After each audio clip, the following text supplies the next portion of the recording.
This is the Late Round Podcast with your host, JJ Zacharisa.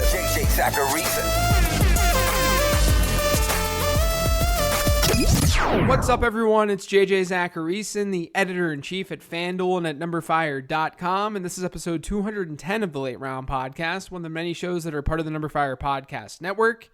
Thanks for tuning in. Ignoring the things that you get wrong in a given fantasy football season doesn't make you a better player. And touting that you only did correct things or made the right moves makes you kind of a douchebag. Look, it's hard to be wrong. No one wants to be wrong. And it's even more difficult to be wrong when your predictions are out there being read and heard by a large number of people. But it doesn't do us any good to ignore the bad and only focus on the good. It doesn't help you guys if all I do is pat myself on the back for correctly predicting a breakout player. It's all about transparency. Because when you can be transparent and open-minded with yourself, you can improve your process. And that's what's most important in this game that we all love. Today is about that. Today is about me shitting on myself, sorry to the kids out there, and looking back at what predictions went south throughout the 2018 season. And today's show isn't about just recognizing those picks, calling myself an idiot, and moving on. It's about looking at why I said the things that I said and why I missed. We're looking at the process, not just the result. Because oftentimes, even though the result was a bad one, the process was still fine. With all that in mind, let's dig in. It seems obvious to kick things off with one particular team and two players on that team who didn't perform to expectation this year. And they're two players that I was into drafting back in August. The team is the Patriots, and those two guys are Rex Burkhead and Chris Hogan. JJ, you're such an idiot. I know, I've been told that many times on Twitter. Let's start with Rex Burkhead. To understand why I was into Burkhead as a middle round pick, let me read a portion of an article that I wrote in July on him. Keep in mind, I wrote about and I was into Burkhead when Sony Michel had a higher average draft position, so this is before we had issues with Sony Michel's health.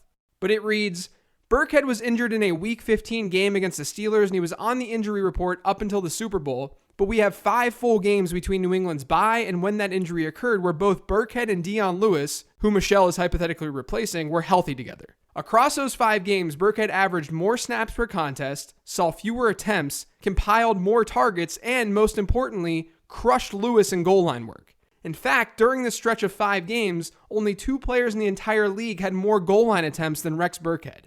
That's a big reason for his higher points per game average, as he scored 4 touchdowns on the ground to Lewis's 1. So snagging Rex Burkhead was about associating a player who would see goal line work within a good offense. And we can't forget, before the season, the thought from many Patriot beat writers in 2017 data in general was that Burkhead would be the one to see goal line work. Obviously, Burkhead got hurt, so we don't really know how everything would have played out.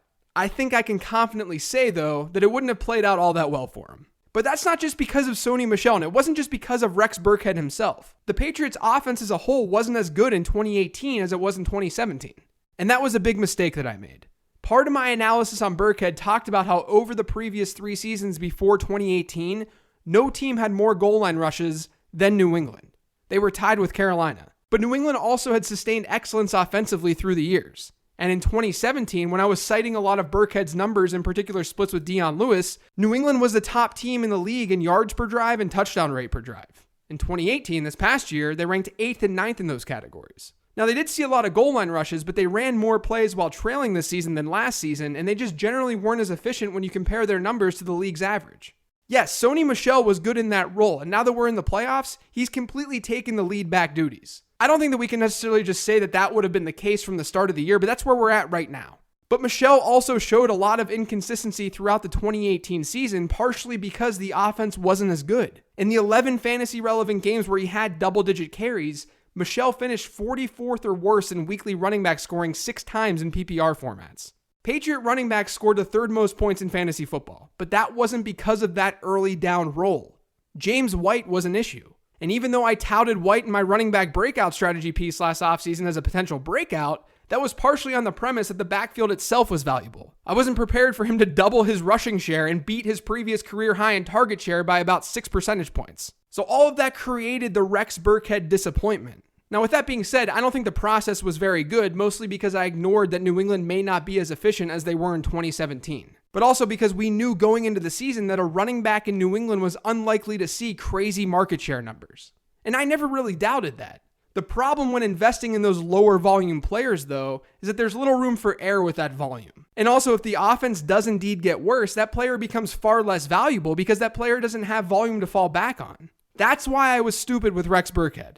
I do think he had a good ceiling, but he was riskier than I initially believed. And this all plays into Chris Hogan too. I actually may be more upset with myself about being cool with Chris Hogan's price than Rex Burkhead's. We know running back talent matters less in football in general. We know any running back in the right system or in New England can thrive.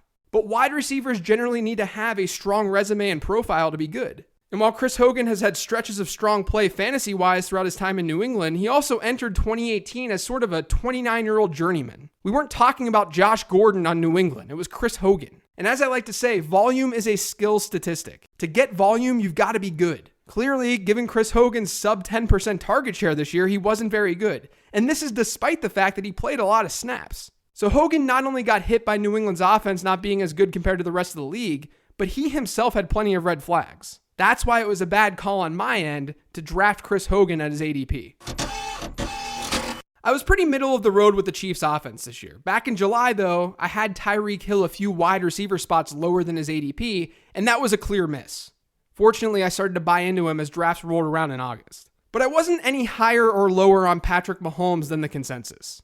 I clearly was totally cool with you drafting him as a late round quarterback because he fit the basic criteria of being a perfect late round quarterback selection. You've got a player with weapons and upside who we didn't know a whole lot about. And that drove down his cost. So from that standpoint, Patrick Mahomes was a big win for the brand this year.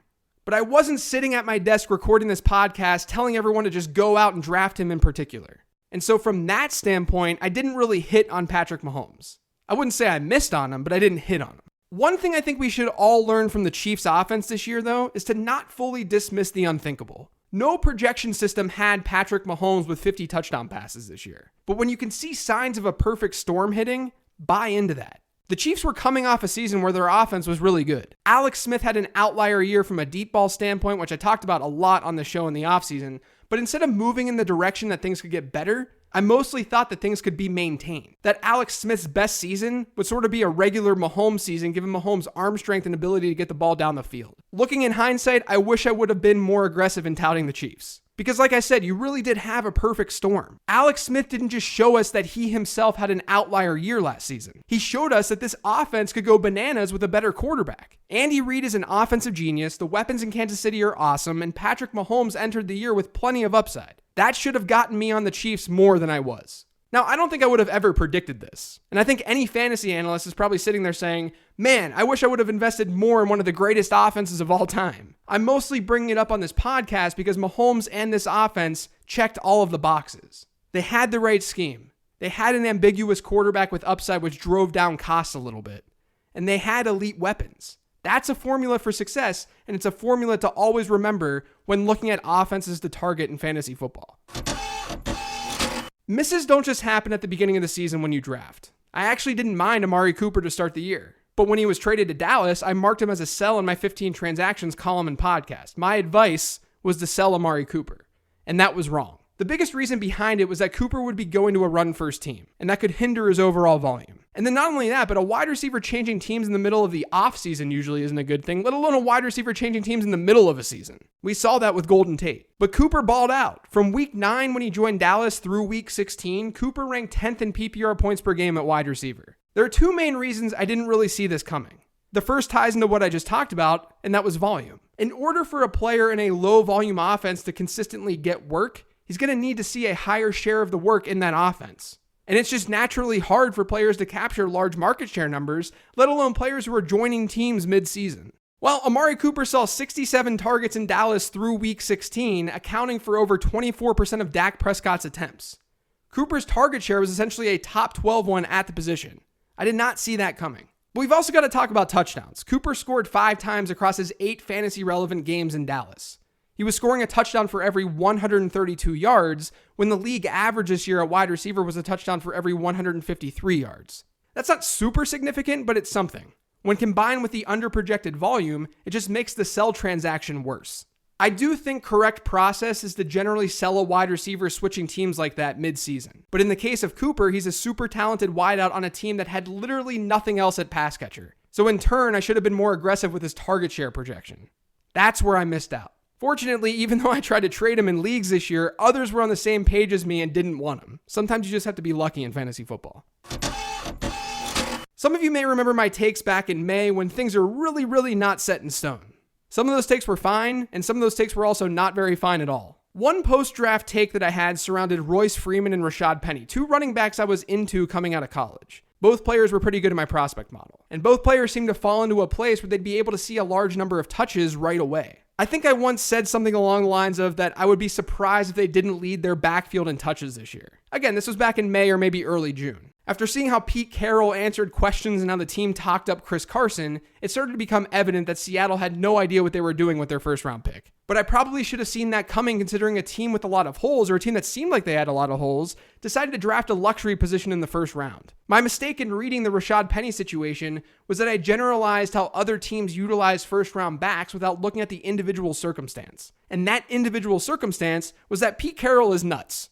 And then there's Royce Freeman. In almost any other circumstance, I do think the process for Royce Freeman was correct. Or at least the way I felt in May and June was the proper read. Because undrafted rookies don't do what Phillip Lindsay did. He's an outlier, and I'm fine to miss on an outlier. Now, I didn't go heavy on Freeman in fantasy drafts or anything. I wasn't someone who was advocating that you pick Royce Freeman. But I admittedly wasn't aggressive enough with that whole situation in figuring out that Phillip Lindsay would be as legit as he was this year. That was a mistake. But I think I can live with that one much more than I can live with the Rashad Penny one. And again, this goes back to how I felt back in May. The Penny situation is one that's more avoidable. And I learned my lesson to not jump the gun when projecting volume for rookie backs, especially right after the draft. I didn't write columns about Zach Ertz or anything this past year, but I did talk about him on podcast and mention that I wasn't very high on him. I generally don't advocate that you draft tight ends early, but of the tight ends that were going early in 2018, I couldn't really understand Zach Ertz's ADP. And I got that projection wrong. I didn't see a 24.4% target share coming, plain and simple. Ertz's prorated target share last season would have put him at about 22.3%. So we actually saw a larger percentage of Philadelphia passes in games played this season than last season. I actually thought that would be lower than last year. But a 3 or 4% difference in target share shouldn't drastically alter the way a player's season finishes. I mean, it won't look pretty when comparing your projection to a postseason result, but it's not the end of the world. The bigger reason that I missed Ertz was because not only did he see a higher target share, but the Eagles were a lot more pass heavy than I thought that they were going to be this season. In 2017, they had a pass to rush attempt ratio of 1.19. It was lower because they were balanced, but also they were good. When you have positive game scripts, you're naturally going to run the football a little bit more. This year, that ratio jumped to 1.50, so they were a more pass-heavy team. Here's the thing, though, and this is why I always bring up neutral game script ratio. In neutral game script situations last year, Philly had a 1.51 pass-to-rush attempt ratio. That's a lot higher than what their overall ratio was, but that's to be expected when you're a winning team. You're grinding clock while you're winning. What's interesting, though, is that the difference between their overall ratio and their neutral ratio was actually really big last year. They were the 8th most pass-heavy team when games were within a 6-point margin last season. So what happens when your team isn't as good? You trail more, or you play in closer games. You're not blowing out other teams as much. When a team isn't as good, their overall ratio will reflect their neutral script ratio a bit more. If a team is really bad, they'll generally be more pass-heavy overall than in neutral game scripts, because they're passing to catch up in games. And what happened with Philly this year is that they weren't as good of a team, so their neutral script matched up a lot more with their overall ratio. They had a pass-to-rush attempt ratio of 1.61 in neutral game scripts. Remember, their overall ratio was 1.51. I wanted to bring this up on today's podcast because it's a really, really good example of how projections can change when you get the team-level projection wrong. I had the Eagles as a better team than they were, and it altered the bottom line as a result. I thought that example was just a good one to share. Now look, I missed on a lot more than the handful of examples that I walked through today. I had Eric Ebron as a sell candidate this season. I thought Kenny Stills was a really good late round pick at the beginning of the year. I kept telling you to get rid of Adrian Peterson throughout the year. I mean, there's plenty more that I got wrong. But I picked the examples I picked because I felt like they captured a lot of the process errors that I made this season. And hopefully talking through all of this will help you not make the mistakes that I made this year, next year. That's going to do it for today's show. Thanks to all of you guys for listening. If you've yet to subscribe to the Late Round Podcast, make sure you are by searching for it on iTunes, Google Play, SoundCloud, TuneIn, Stitcher, and Spotify. I'm also on Twitter at LateRoundQB. And remember, you can hit me up on Twitter if you have a mailbag question for this week, or you can email me at jj@numberfire.com. Thanks, everyone. Talk to you later in the week.